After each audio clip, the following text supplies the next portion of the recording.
में इसका सामने आना मतलब आर्थिक तौर पर बड़ी उपलब्धि हो सकती है भारत के लिए।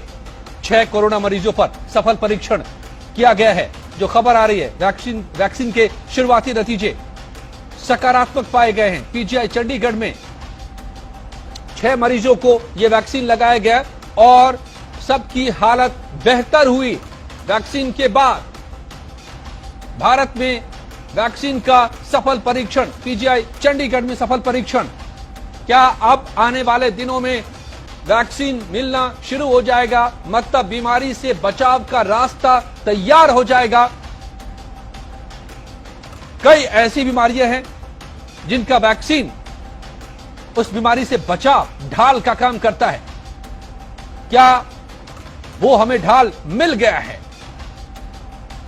पीजीआई चंडीगढ़ से इस वक्त जो खबर निकल कर आ रही है वो यही है, बहुत बड़ी खबर। 6 कोरोना मरीजों पर कोरोना के वैक्सीन का सफल परीक्षण किया गया है। नतीजे सफल रहे हैं, शुरुआती नतीजे सफल रहे हैं।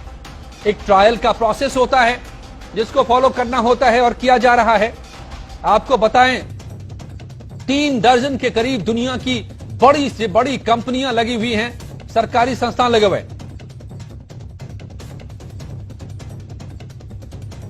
और भारत में भी कई संस्थान इसकी खोज में, वैक्सीन बनाने की खोज में लगे हुए थे। लेकिन ये पहली सफलता मिलती दिखाई दे रही है पीजीआई चंडीगढ़ को। बड़ी खबर इस वक्त की, वैक्सीन का सफल परीक्षण पीजीआई चंडीगढ़ में। आपको बताएं कि पीजीआई देश का बेहतरीन संस्थान है। 3 केंद्र सरकार के बड़े संस्थान हैं मेडिकल से जुड़े हुए, all India institute of medical sciences Delhi, PGI Chandigarh और पीजीआई पौंडीचेरी। और ये 3 संस्थान केंद्र सरकार से फंडेड और संचालित होते हैं और देश के प्रीमियर इंस्टीट्यूट हैं ये, और यहीं पर से बेहतर खबर निकल कर आ रही है।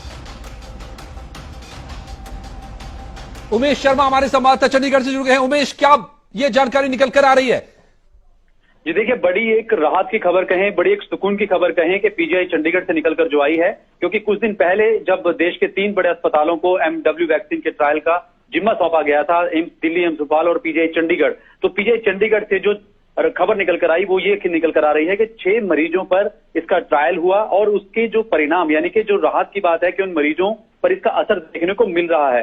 हालांकि ये शुरुआती एक तरह से ट्रायल का पहला कहीं आप चरण कह सकते हैं कि शुरुआती जो उनको संकेत मिले पीजीआई को वो बहुत अच्छे, और यानी कि आगे इस ट्रायल को बढ़ाने के लिए कहा जाता है कि अगर शुरुआती संकेत अच्छे हों तो आगे भी ट्रायल इसका चलेगा। तो अभी 6 मरीज, हमारे पास ये पुख्ता जानकारी है कि 6 मरीजों पर यह ट्रायल किया गया और उनको अच्छा एक पीजीआई को इसमें संकेत मिला है आगे बढ़ने के लिए।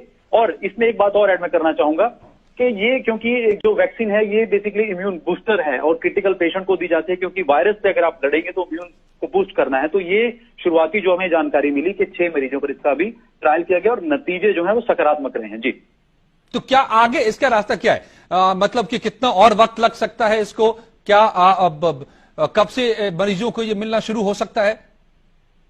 जी देखिए, क्योंकि अभी जब ये ट्रायल शुरू हुआ और खासकर क्योंकि पेशेंट की इसमें कंसेंट चाहिए होती है, अगर पेशेंट कंसेंट देने की हालत में नहीं होता तो उसके अटेंडेंट से ये कंसेंट ली जाती है, यानी कि उनसे ये अनुमति ली जाती है। तो फिलहाल जिन 6 मरीजों को पर ये किया गया है, अब आगे किस तरह से बढ़ा जाएगा, क्योंकि आगे जब पहली संकेत आपको अच्छा मिला तो नेचुरली इस चीज को आगे वो कंसिडर करेगा। मुझे लगता है कुछ दिनों तक शायद पीजीआई ऑफिशियल ही सरकार की उसकी जानकारी में आकर अगर एक बड़ी घोषणा भी करना चाहें तो वो कर सकते हैं, लेकिन अभी इसका अभी शुरुआती चरण है। तो आगे पीजीआई मुझे लगता है अभी और इस पर ट्रायल पर काम करेगा और कुछ और मरीजों को देगा, और जैसे जैसे उनको परिणाम मिलते जाएंगे शायद एक डाटा इकट्ठा करके शायद तब वो एक ऑफिशियली इसका इस पर आगे बात करेंगे। एक पूरा प्रोटोकॉल होता है किसी भी वैक्सीन को, पहली बार परीक्षण का पूरा प्रोटोकॉल होता है और उन कई चरणों से गुजरना होता है और उसके बाद ही उसे आमतौर पर इस्तेमाल के लिए बाजार में उपलब्ध कराया जाता है। तो ये देखना होगा कि उस प्रोटोकॉल में कब कहां से निकलकर ये कब तक आ पाता है सामने। लेकिन इस वक्त शुरुआती नतीजे सकारात्मक है।